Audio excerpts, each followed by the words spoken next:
I'd like to begin with Donald Trump. The polls seemingly got it wrong again. So why was Donald Trump elected president over Clinton? Mainly because of many years of resentment by people in the United States against the way that they'd been treated. It's a common thing now that people are beginning to say, why is it that we need to put up with this anymore? And there's actually quite a great deal of anger. You look particularly at the so-called Rust Belt, where people's jobs have been taken away by economic change they didn't ask for.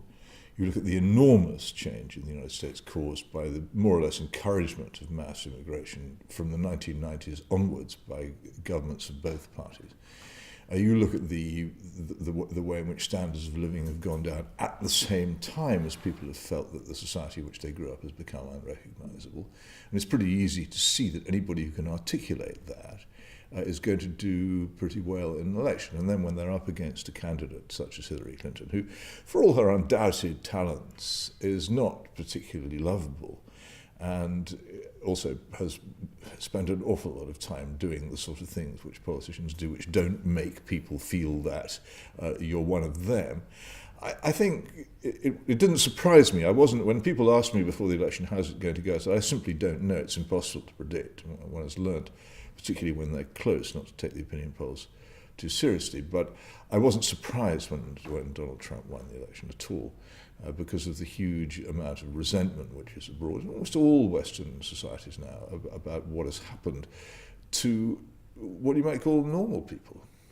And what do you think a Trump presidency means for the rest of Europe? Well, I have no idea, because one of the things about Donald Trump is that you don't actually know what he's going to do. His record as a businessman doesn't suggest that he's necessarily terribly reliable, and so what he's promised to do in politics may not be any more reliable than what he promised to do in business or in the famous Trump University, of which you've doubtless heard. And do you think you can draw parallels between the kind of what's happening in America with Trump and what's happening across Europe? I suppose with arguably Brexit or Le Pen in France? Very loosely you may, but each of these circumstances is different. I particularly dislike the comparison between Trump and the movement to leave the European Union. The movement to leave the European Union is a rational rejection of a mistaken policy, which people quite reasonably took. The problem with it has been not that it was a mistake, but that it took the form of a referendum. So you now have a policy without a government to implement it, and also a movement which won the most stunning election victory in modern times and then promptly dissolved itself, which has left us with a huge gap and a major constitutional crisis. But those are other issues. It's not the kind of irrational decision to back somebody who you can see, nobody looking at Donald Trump can fail to see that this is not a person you would necessarily want to trust with the future of a major country. He has, let's put it very mildly, immense character flaws. He's coarse. His personal life doesn't suggest that he's particularly, how should we say, sensitive. And I think for people to actually decide to have someone like that as their president is a much bigger departure from political normality than a vote to leave the European Union. France has its own problems, and Germany has its own problems, and the Scandinavian countries have their own problems as well, but they're not really comparable to those of the United States. And sort of moving on to Brexit, I never use that term, by the way. I think always everyone makes me think of a rather unpleasant laxative breakfast cereal, and I just don't, which is my joke, which has been pinched from me by others. I really don't like it as a term. What we'll go with is throughout your career you've been deeply critical of the European Union, and now that we've voted to leave the European Union... Well, I say that actually. For a long time I was completely and utterly preoccupied with the Cold War. And you couldn't really... I remember an old friend and colleague of mine called George Gale, when I worked on the Daily Express in the days when it was a newspaper. And George Gale was completely convinced, long before most people were, that the European Union was a grave mistake for this country. And I treated what he said with some levity. I thought that he was wrong, because I was so completely concerned with the Cold War, which seemed to me to be the great struggle of the age, that I really couldn't see a menace from Brussels. So it wasn't really until after the Cold War was over that I began to understand what an important thing it was. And what changed for you? So was it? I think really because once the Soviet threat had gone, which was in my view real, the group of Soviet forces in Germany was an enormous thing.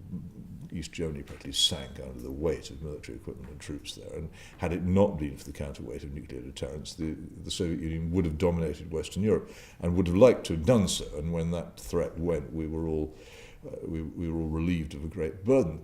But once it was gone, it was clear that we hadn't suddenly moved into a paradise or a utopia where everything was terrific. What we moved into was a new continent where a reunited Germany was naturally, because of the size, cultural, moral and economic importance of it, was naturally inclined to dominate the continent. And in fact became much more dominant after reunification than it had been before, and that caused problems for us. It was obviously in our interest to have a stable, prosperous Europe, but that didn't necessarily mean having us being governed from what was effectively a foreign capital, and this seemed to me to be increasingly oppressive and bad for us. Decisions were being taken which weren't in our interests, far away, which we couldn't control. And when it comes to the European Union, like a lot of young people voted to remain.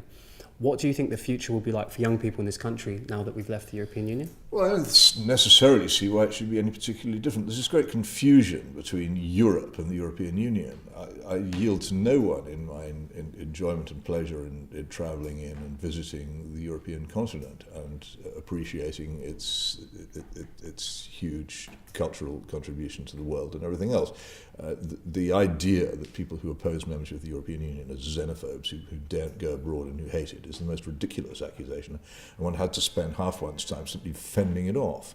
I was often in a room of people who were saying this, the only person who'd actually lived on the European continent, as it happened not in the European Union but in Moscow. Yeah. And therefore I found this particularly contemptible, to be told that I was some kind of stay-at-home xenophobe. It's not about that, nor is it about travel. Before we joined the European Union, plenty of people known to me travelled and worked in countries on the European continent. So what's to be lost?